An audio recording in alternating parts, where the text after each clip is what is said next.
सरस्वती जी और उनकी बहू रश्मि के बीच एक दिन बहस छिड़ जाती है। आखिर किसका काम ज्यादा आसान है, बहू का या सास का? माँ जी, सास को काम ही क्या है, आपके सारे काम उंगलियों पे तो हो जाते हैं।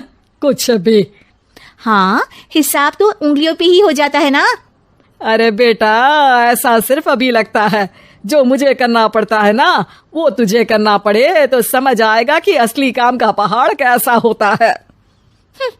ठेले बराबर वजन भी नहीं है आपके काम में, हर बात पहाड़ों के वजन की कर रही हैं आप। तू ऐसा करती ही क्या है घर में बेटा, ये तो बता मुझे। मैं थोड़ी ना कुछ करती हूँ, सब जादू से हो रहा है इस घर में। अरे एक दिन मेरा काम करोगी तो समझ आएगा। Okay okay, shut up. कल से मैं घर के काम करूंगी और तू मेरी जगह हर चीज का हिसाब रखना, ठीक है? ठीक है, ये भी कर लेते हैं।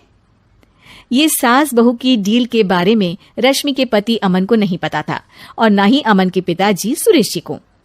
पर गेहूं के साथ साथ जैसे घुन भी पिस जाता है, ये दोनों भी पिसने वाले थे। सुबह अमन उठकर रेडी होता है ऑफिस जाने के लिए, तो पता है उसके कपड़े नहीं निकले हुए हैं। अरे रश्मि, तुमने मेरे कपड़े नहीं निकाले? अपनी माँ से पूछो ना, उन्हीं का काम है ये। अमन अपनी माँ के पास जाता है। अब मेरे कपड़े आज आप देने वाले हो क्या माँ?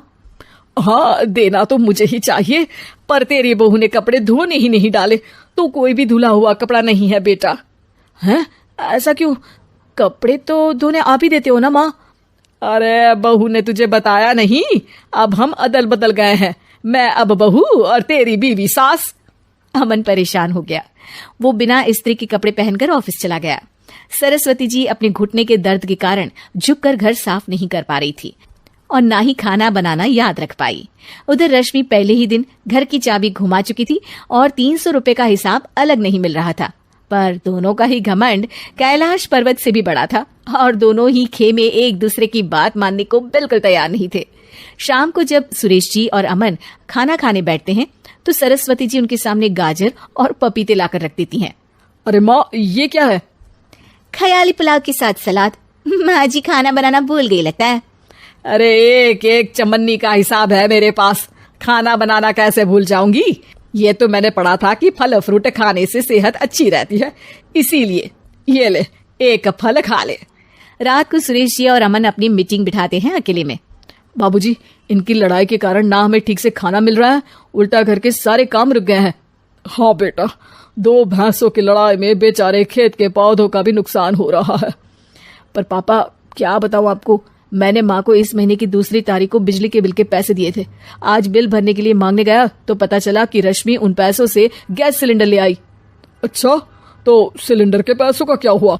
अब सिलेंडर के तो कोई पैसे नहीं थे बाबूजी, हमारे घर पर गैस की पाइपलाइन लगी है ना।